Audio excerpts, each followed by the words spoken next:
오늘 데살로니가 후서 1장 말씀을 통해서 말씀을 깨닫는 지혜와 응답받는 기도의 은총이 우리가 넘치게 될 줄로 믿습니다. 우리가 어제로 데살로니가 전서를 끝내고 오늘 후서로 들어갑니다. 전서는 5장짜리 편지였고요. 후서는 3장짜리 조금은 짧은 편지입니다. 학자들의 연구에 의하면 전서가 쓰여진 게 주후 52년경이라고 보거든요. 그런데 후서는 언제 썼나? 어떤 학자들은 1년 반 정도 걸렸을 것이다. 그 텀이. 그런데 또 어떤 학자들은 아니다. 2, 3개월 만에 썼을 것이다. 라고 봅니다. 여러분, 1년 반도 이 당시에 편지를 쓴다는 게 보통 일이 아니거든요. 이게 펜을 구하고 양피지를 구하고 어마어마한 일이고 비용도 들고 또 이걸 전해줄 사람도 필요하고 이게 편지를 쓴다는 게 요즘 같지 않아요. 굉장히 힘든 일인데 1년 반 만에 썼어도 정말 서둘러 쓴 거거든요. 그런데 만약에 정말 학자들의 그 연구가 맞다면 2, 3개월 만에 썼다 그러면 거의 돌아서 또 쓴 거예요. 오늘 쓰고 내일 쓴 거예요. 우리로 보면 그 정도예요. 왜 그랬는가 라고 하는 거죠. 왜 그랬나? 우리가 전서에서 본 것처럼 데살로니가 교회는 바울과의 만남이 짧았잖아요. 3주밖에 안 만났는데 그들 속에 믿음의 역사가 있었고 사랑의 수고도 있었고 소망의 인내도 있었어요. 그러니까 믿음, 소망, 사랑이 그 안에서 거의 완전하게 구현되고 있는 교회. 그러니까 바울이 꿈꿨던 교회죠. 어찌 보면 이런 교회 하나 있으면 참 좋겠다 했던 교회가 데살로니가에 생긴 거예요. 그러니까 그 교회에 대한 이 사도 바울의 애정은 뭐 더 이상 말할 필요가 없겠죠. 그런데 그 교회가 2, 3개월 만에 다시 편지를 써야 될 상황이 생겼다는 거죠. 그건 무슨 말일까요? 두 가지죠. 빠른 시간 동안 변화가 일어난 거예요. 근데 그 변화는 좋은 면으로도 일어났고 또 안 좋은 면으로도 일어났어요. 거기에 대한 사도 바울의 즉각적인 반응이 바로 후서예요. 저는 이 말씀을 읽으면서 두 가지 측면으로 봐요. 하나는 데살로니가 교회 측면에서 보고 또 하나는 이 사도 바울의 측면에서 보는데 이 사도 바울의 측면에서는 얼마나 급했으면 또 얼마나 귀했으면 얼마나 사랑했으면 이 영혼 하나하나가 얼마나 소중했으면 이들의 성장이 반갑고 그러면서도 또 이들이 자칫 잘못될까 걱정되고 그래서 정말 마치 갓난아이를 다루는 조심스러운 부모님의 마음처럼 다시 돌아서자마자 또 이 편지를 쓴 거죠. 그래서 이 편지가 너희에게 꼭 하나님의 마음으로 전달됐으면 좋겠다라고 하는 심정을 가지고 이 편지를 쓴 거죠. 그리고 또 하나 데살로니가 교회의 입장에서 이 편지를 보자면 이게 얼마나 감사한 거예요. 사도 바울 간의 짧은 만남 3주밖에 안 됐지만 그러나 정말 지극정성으로 가르쳐줬고 복음의 진수를 전수해줬고 또 그것을 열심히 배워서 그 복음을 바탕으로 지금 믿음이 쑥쑥 성장하고 있는데 그렇게 몸을 피해 떠나갔던 사도 바울이 한 번 편지를 보냈잖아요. 그런데 그 편지를 받고도 우리가 아직도 사랑이 고프고 아직도 우리는 좀 더 성장이 필요한데 편지가 돌아서자마자 또 왔단 말이죠. 그럼 얼마나 이것이 마치 하나님이 우리를 하나님의 몸된 교회로 세우셨다는 것을 확증해 주시는 확실한 증거처럼 보였겠냐고요. 그래서 데살로니가 교회에 전서와 후서가 있다라고 하는 것은 이것을 사역자 입장에서 보면 한 번 사랑했다고 포기해서는 안 된다. 한 번 말씀을 가르쳤다고 해서 그것으로 만족해서는 안 된다. 계속해서 그 말씀을 확증하고 또 확증하고 또 확증해주는 말씀을 올바로 선포하고 하나님의 사랑을 올바로 전하는 적극적인 복음 전도의 자세, 적극적인 말씀 선포의 자세를 우리는 하나 알 수 있고 또 하나는 하나님은 우리에게 주시는 하나님의 크신 사랑, 하나님의 확실한 인도의 손길이 끊임없이 이어진다고 하는 것을 우리에게는 하나님이 지금 다시 한번 보여주시는 거예요. 그래서 저는 우리가 이 두 가지 입장을 다 갖기를 원해요. 마치 우리가 마치 처음 말씀을 받는 사람처럼 정말 이 말씀이 너무너무 새롭게 우리에게 다가와서 정말 하나님의 거룩함을 지금 처음 본 사람처럼 가슴이 설레고 뜨겁고, 그런데 하나님은 이러한 나를 위해서 계속해서 지속적으로 하나님의 말씀을 공급해 주고 계신다. 마치 데살로니가 교인들처럼 그런 뜨거운 마음도 우리들 필요하고요. 또 하나는 그럼 우리가 이제 무엇을 할 것이냐. 우리도 이제 사도 바울처럼 나보다 연약한 자에게 말씀을 전해주고, 나보다 처음 믿은 사람, 나보다 아직 믿음의 연수가 짧은 사람에게 올바른 하나님을 믿는 도리가 무엇인지를 거듭해서 반복해서 알려주는 이러한 열심과 정성이 필요한 거죠. 근데 그러려면 뭐가 필요하겠어요? 알아야 돼요. 알아야 전할 수 있어요. 전설을 우리가 공부하면서 핵심적인 단어가 안다는 거였잖아요. 너희가 친히 안다. 너희가 이미 안다. 너희가 익히 안다. 안다고 하는 자세가 굉장히 중요하다고 그랬어요. 우리는 기본적으로 신앙에 대해서 모른다는 걸 늘 전제로 해요. 난 몰라. 나 모르니까 마음대로 하세요. 아니요. 모르지 않아요. 여러분들 많이 알아요. 아는 것을 행하면 돼요. 여러분, 아는 것을 행할 때 은혜를 받는 거예요. 하나라도 더 알자. 물론 좋은 자세죠. 그런데 알았으면 행해야 돼요. 근데 우리는 아는 게 만족이 없어요. 끝까지 더 알고 싶고 더 알고 싶고 더 알고 싶고 행하진 않아. 언제 행할 거예요? 어떤 분들은 천국 가면 행하실지 모르겠어요. 이 땅에서는 그냥 더 알고 더 알고 더 알고 귀만 만족시키는 걸로 끝나는 분들도 있단 말이죠. 우리가 지금 하루 한 장을 창세기부터 시작했는데 이제 6년 차에 들어갔는데 얼마 안 있으면 이제 신구약 1189장이 끝납니다. 저는 두렵습니다. 점점 이게 다가오는데요. 벌써 데살로니가 후서로 오늘 들어가는데요. 이게 다 한번 마친다. 우리가 한 번을 다 봤다. 뿌듯한 일이고 좋은 일이죠. 저도 그날이 오면 참 좋을 것 같아요. 보람 있을 것 같아요. 성경 한 번을 전장을 한번 강해했다. 뿌듯하겠죠. 그러나 더 중요한 건 그래서 뭐가 달라졌는데 이게 더 중요한 거예요. 그래서 성경을 다 우리가 한번 봐서 그래 우리가 어떤 사람이 되었냐, 정말 우리 삶이 달라졌냐, 그게 중요한 거 아니겠어요? 데살로니가 전서를 받을 때와 후서를 받을 때가 똑같다면 사실 전서와 후서 그게 뭐 2, 3개월 차이든 1년 반 차이든 똑같다면 그 편지 왜 받은 겁니까? 우리가 이 말씀을 강의하고 이 말씀을 아침마다 받고 이 말씀을 묵상하고 이 말씀으로 살기로 다짐할 때 정말 중요한 건 내가 그 말씀을 아는 만큼 행하고 그 말씀을 소화해서 살아내는 것입니다. 이 말씀을 왜 드리냐면 우리가 요한계시록 마지막 22장을 끝날 때 아차 하면 안 되거든요. 말씀 한번 다 봤는데 나는 별반 달라진 게 없어. 아차 어떡하지? 이러지 않기 위해서 미리 제가 여러분께 예고편으로 말씀을 드리는 거예요. 얼마 안 남았어요. 그러니까 이제 여러분 내가 무엇이 달라졌는가를 차분하게 한번 돌아보시길 바라고, 또 앞으로의 말씀을 들을 때는 우리의 기도 제목은 하나님 달라지게 하옵소서가 필요한 거예요. 자, 그러면 데살로니가 교회는 어떻게 달라졌나 한번 보겠습니다. 먼저 1절입니다. 바울과 실로아노와 디모데는 하나님 우리 아버지와 주 예수 그리스도 안에 있는 데살로니가인의 교회에 편지하노니. 자, 1절은 똑같아요. 1절은 전서와 후서가 똑같습니다. 똑같아요. 2절, 하나님 아버지와 주 예수 그리스도로부터 은혜와 평강이 너희에게 있을지어다. 자, 똑같을까요? 다를까요? 같은데 달라요. 네, 은혜와 평강이 너희에게 있을지어다는 똑같아요. 그런데 그 앞에 있는 하나님 아버지와 주 예수 그리스도로부터는 추가되었어요. 전서에 없던 말이 후서에 들어갔어요.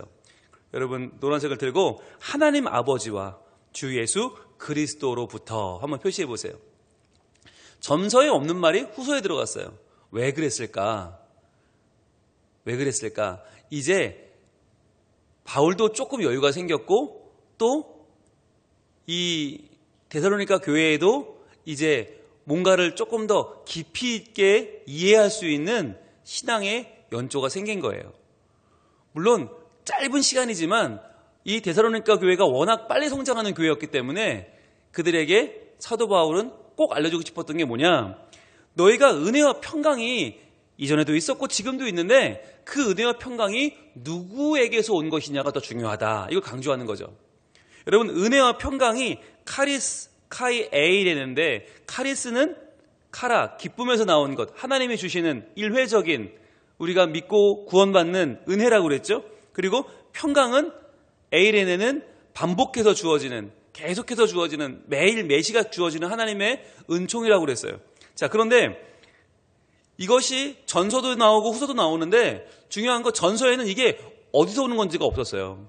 당장 은혜는 중요하고 평강은 고픈데 이게 어디서 오는지 생각할 겨를이 없었어요. 근데 후서는 그게 은혜와 평강이 하나님 아버지와 주 예수 그리스도로부터 오는 거야 라고 지금 풀어서 설명하고 있어요. 그러니까 성장하는 건 뭐냐면, 여러분, 성장이란 내가 하는 게 달라지는 건 아닌 것 같아요. 하는 건 똑같아요. 말하는 거, 행동하는 거 똑같을 수 있어요. 그런데 그게 어디서부터 오는지를 아는 게 성장이에요. 그게 어디서 유래된 것인지 아는 거. 즉, 내가 이렇게 살아가는 은혜와 내 평강이 누구로부터 주어지는 것을 확실히 아는 게 성장인 거죠.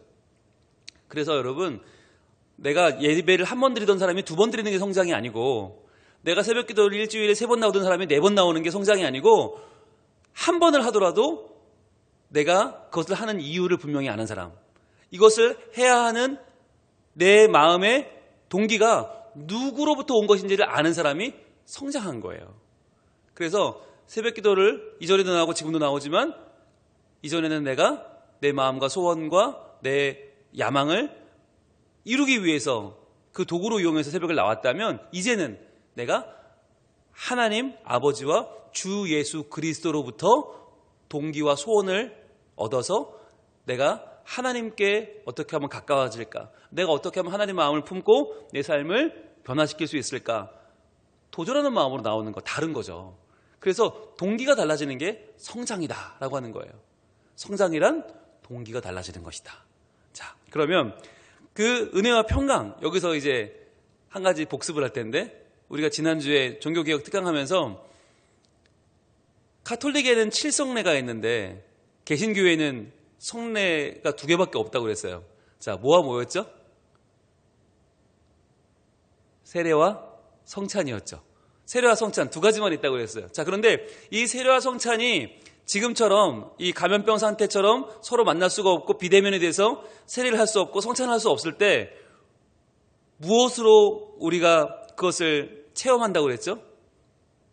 바로 은혜와 평강이었습니다. 자, 세례를 못 줘요. 세례를 못 주면 교회가 아니냐? 아니요. 은혜가 있으면 교회다. 은혜. 바로 하나님이 우리를 하나님 자녀 삼으시고 예수 그리스도의 십자가 보혈로 구원하시는 역사를 경험하는 거. 그게 은혜죠. 그게 세례와 똑같은 하나님이 주시는, 우리에게 주시는 하나님의 은총이죠. 은혜예요. 자, 그러면 성찬은 반복해서 우리가 받죠. 세례는 한 번 받지만 성찬은 반복해 받잖아요. 이 반복해서 받는 이 성찬이 의미하는 것은 바로 평강이죠. 그래서 우리가 이렇게 비접촉의 시대에, 언택트 시대에 성찬을 받을 수 없지만 그래도 우리가 교회인 이유는 뭐예요? 하나님의 반복적인 평강이 우리에게 임하기 때문에. 그래서 세례와 성찬의 의미는 바로 은혜와 평강이다. 이것을 우리가 공부했습니다. 예, 여러분 다 알고 계신 거 맞죠? 네, 눈빛이 지금 빛나고 있는 거 맞죠? 네, 감사합니다. 자, 그럼 또 하나. 그럼 은혜와 평강이 이렇게 있는데 그럼 뭐가 더 중요한 겁니까? 은혜가 중요해요? 평강이 중요해요?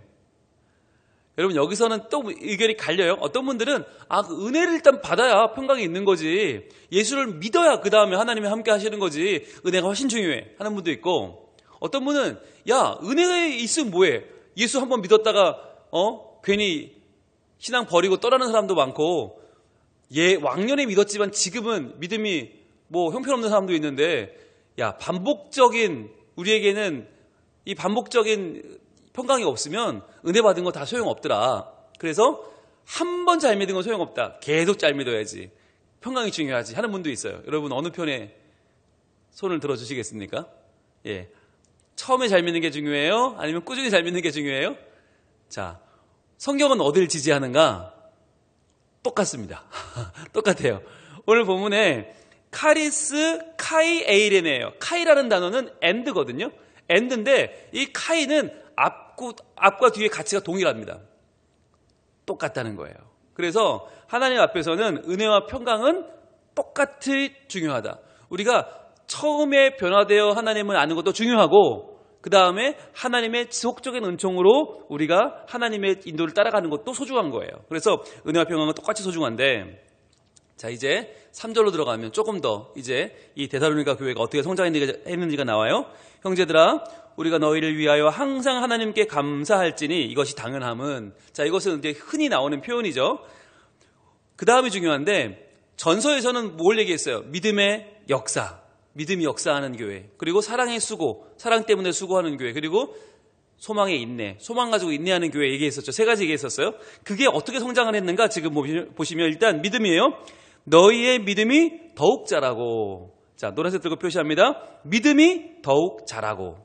자, 이 믿음이 그냥 역사한다, 믿음이 살아있다 정도였어요. 전서에서는. 근데 후서에서는요, 더욱 자란다는 말이 뭐냐면 무엇을 초과하여 엄청나게 자라다라는 뜻이에요. 그러니까 이게 성경에서 우리가 겨자씨 비유 알잖아요. 겨자씨 비유는 씨가 정말 작은데 거기서 나온 이 풀이 점점 커서 풀인데 나무처럼 커지죠. 너무너무 성장해버려요. 그게 여기서 말하는 똑같은 표현이에요. 믿음이 더욱 자라고 해요. 그러니까 믿음이 어느 정도는 크리라 예상을 했지만 이 정도까지 클지 몰랐던 거예요. 확 커버렸어요. 3주밖에 복음을 안 들었고 또 전서 보낸 지 지금 2, 3개월밖에 안 지났는데 믿음이 그 사이에 쑥 커버렸어요. 와, 놀랍다. 이게 지금 믿음이 더욱 자라고 해요. 게다가 이 시제가 뭐냐면 계속 자라고 있는 중이에요. 지금도. 한번 자라고 끝이 아니라 계속 지금 자라고 있는 어마어마하게 성장하는 모습을 지금 보여주고 있어요. 게다가 사랑은 어떻게 됐나? 너희가 다 각기 서로 사랑함이 풍성함이니, 노란색 들고 표시합니다. 다 각기 서로 사랑함이 풍성함이니. 그냥 사랑이 풍성한 게 아니고요. 다 각기. 자, 각기니까 뭐예요? 각자의 자리에서 각자의 분량만큼 각자가 할 수 있는 방법대로 사랑한다는 거예요. 다 다르게. 여러분, 이게 건강한 교회예요. 누군가가 나는 이렇게 하니까 너도 이렇게 해야 돼. 한 방향으로만, 한 방식으로만 해야 돼가 아니고 다 각기 다른 모습으로. 누구는 시간으로, 누구는 물질로, 누구는 정성으로, 누구는 말로, 누구는 함께 해줌으로, 누구는 기도로, 누구는 찬양으로, 누구는 말씀으로, 다 각기. 다 각자의 모습대로. 그러나 중요한 건 서로죠. 서로 사랑하는 거예요. 사랑을 내가 원하는 방식으로 나 혼자 사랑하는 게 아니라 서로 주고받는 사랑의 교제가 있는 거죠. 그래서 다 각기 서로 사랑함이 풍성하다. 여기서 말하는 풍성하다는 말은요, 남아돈다는 뜻이에요. 남아돈다. 그러니까 사랑이 딱 턱걸이에 맞춰서 그냥 딱 필요한 만큼만 사랑하는 게 아니고 그 사랑이 계속 남아돌아요. 남아돌면 어떻게 할까요? 우리끼리만 사랑하는 게 아니라 그 사랑이 우리를 넘어서 공동체 밖으로 흘러 넘쳐 나가게 되는 거죠. 그러니까 계속 좋은 소문이 나고 계속 하나님 믿는 사람들이 점점 늘어나는 거. 그게 바로 사랑의 풍성함이죠. 그러니까 1절과 이 전서와 후서의 차이는 어마어마한 거예요. 전서는 그냥 믿음이 살아있어요. 역사만 해요. 그런데 이제는 무엇을 초과하여 엄청나게 잘하죠. 그리고 사랑도 사랑의 수고 정도 그냥 그 사랑하니까 수고한다 정도였는데 후서로 오면 다 각기 서로 사랑함이 풍성하다. 여기서 말하는 시제도 현재 진행되고 있는 거예요. 현재 지금 계속해서 남아돌고 있어요. 계속 서로 사랑하고 있는 거예요. 이런 모습의 교회가 지금 데살로니가 교회예요. 어마어마한 성장이 있었어요. 그런데 제일 성장한 건 어디냐? 바로 세 번째입니다. 소망의 인내입니다. 어떻게 됐을까? 4절입니다. 그러므로 너희가 견디고 있는 모든 박해와 환난 중에서 너희 인내와 믿음으로 말미암아. 자, 그냥 이 전서에서는 소망의 인내 끝이었어요. 소망 때문에 인내하는 교회. 그런데 지금은요, 너희가 견디고 있는 모든 박해와 환난 중에서, 자, 이제 2, 3개월 만에 또 편지 쓴 이유가 선명하게 드러나죠. 견디고 있는 박해가 있어요. 근데 그 박해가 모든 박해예요. 너무너무 힘든 박해가 많아요. 여기서 말하는 박해라는 말은 원어로 보니까 사냥개가 표적을 쫓는다는 뜻이에요. 사냥개가 표적을 쫓아서 죽어라 달리는 모습을 나타낸 말이 박해란 말이에요.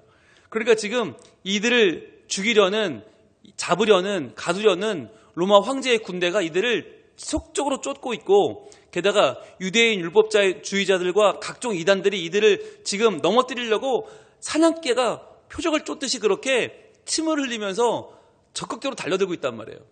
그것을 그 모든 환례와 환란과 박해와 환란 중에서 어떻게 해요? 이걸 견디고 있는데 너희의 인내와 믿음으로 말미암아.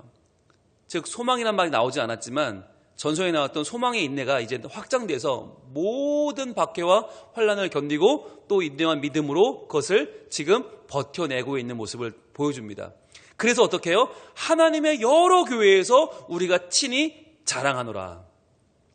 자, 하나님의 여러 교회, 노란색 쳐보세요. 하나님의 여러 교회. 여러분, 교회는, 여기서 나온 교회는 다 누가 세웠어요? 바울이 세웠어요. 바울이 전도에 세웠어요. 그런데 이건 바울의 교회가 아니에요. 이건 내 교회가 아니에요. 이건 우리 교회도 아니에요. 누구 교회예요? 하나님의 교회죠. 하나님의 여러 교회에서, 즉 하나님의 여러 교회를 다닐 때마다 어떻게 한다고요? 우리가 친히 자랑하노라. 우리가 친히 너희를 자랑한다. 예. 뭘 자랑하는 거예요? 3절에 나왔던 믿음이 더욱 자라고, 노란색 표시하셨죠? 믿음이 점점점 초과해서 엄청나게 자라는 걸 지금 자랑하고, 또 뭘 자랑해요?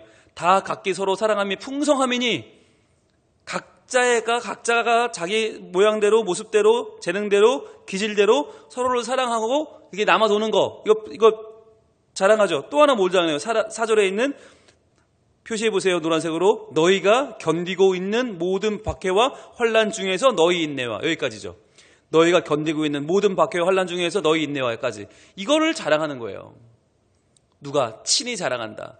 친히라고 하는 말은 뭘 강조한 겁니까? 우리가 정말 진심으로 기쁜 마음으로 가는 곳마다 반복적으로 자랑한다.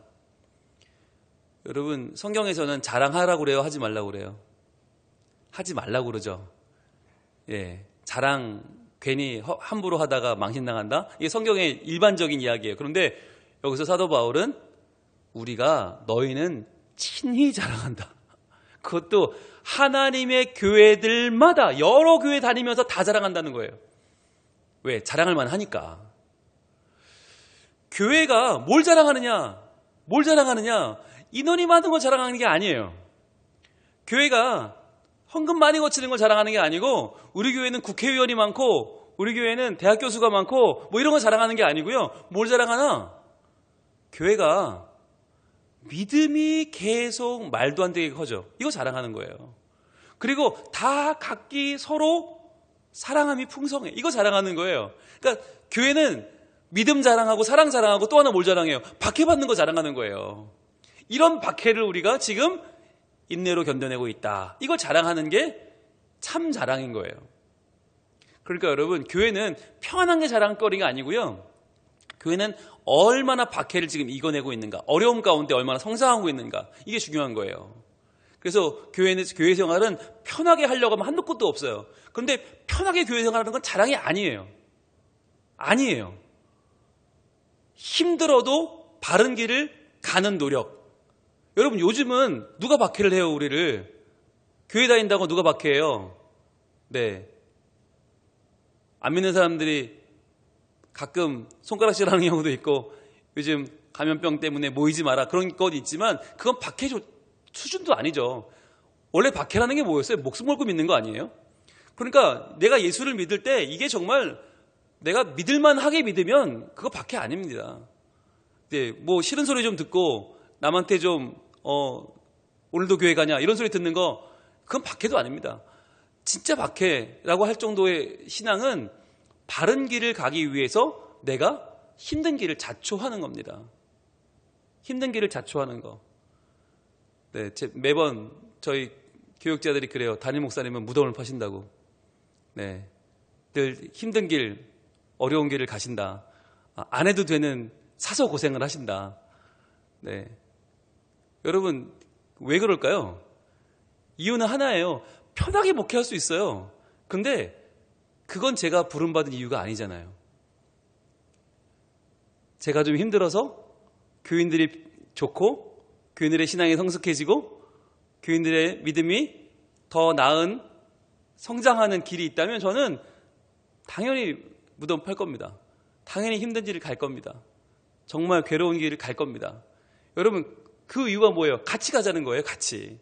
이왕 예수 믿는 거 편한 길 가려면 뭐하러 예수 믿어요? 예수 그리스도의 가신 그 길을 우리도 함께 걷는 거잖아요. 그러면서 나도 성장하고 함께 천국의 길을 걸어가는 거잖아요. 그래서 여러분, 우리의 자랑은 믿음, 사랑, 그리고 인내. 이 소망이 하나님 안에서 점점 커지고 점점 많은 것을 감당해내는 거. 그게 자랑거리죠. 자, 그런데 이 자랑이 그러면 정말 이제 핵심은 그러면 그 고난을 왜 감내하는가 아니에요. 왜 그 박해를 버티고 사는가? 왜 믿음이 풍성해져야 하고 왜 그 사랑은 각기 서로 풍성해져야만 하는가? 그게 이제 5절입니다. 그 이유. 데살로니가 교회가 지금 이렇게 자랑할 만한 교회로 성장하고 있는 이유가 뭐냐? 5절. 이는 왜냐하면이죠. 왜냐하면 하나님의 공의로운 심판의 표요.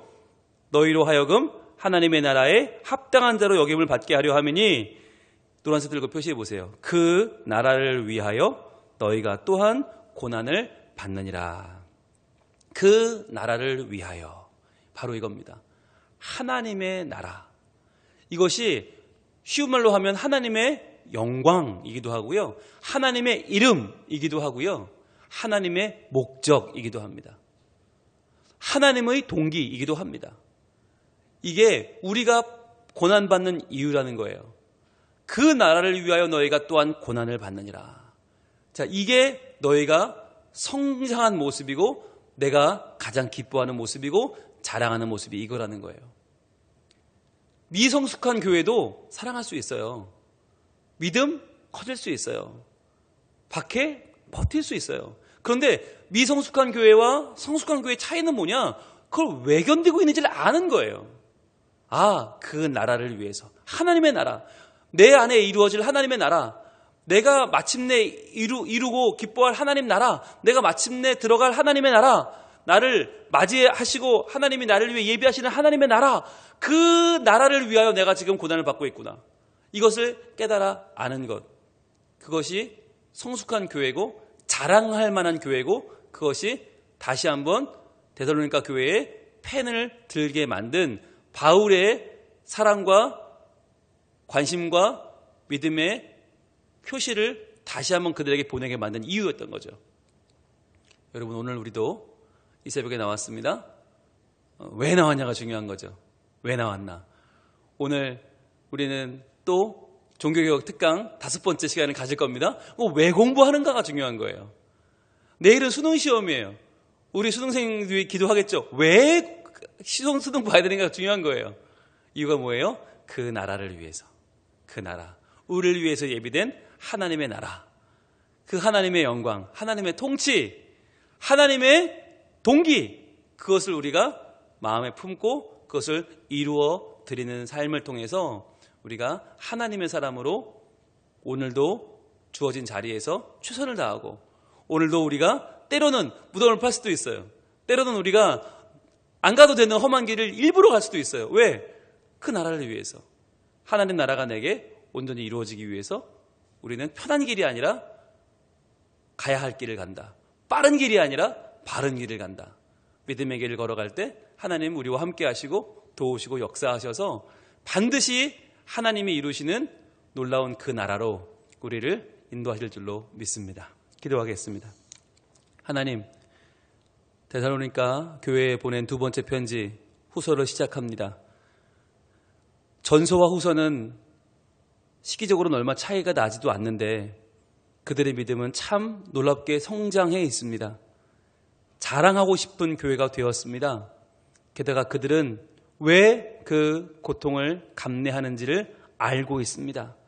하나님, 우리도 믿음 생활을 하되 이렇게 성장하게 하시고 서로 사랑하게 하시고 힘든 길을 믿음으로 걸어갈 수 있는 우리의 믿음을 더하여 주셔서 이 소망의 인내 가운데 왜 이 어려움을 겪어내야 되는지를 분명히 알고 그 나라를 위하여 고난받는, 그 나라를 위하여 수고하고 하나님의 나라, 하나님의 영광, 하나님의 통치를 바라보며 저희들 이 땅에서 기뻐하며 살아가는 진정한 하나님의 자녀들이 되게 하여 주시옵소서.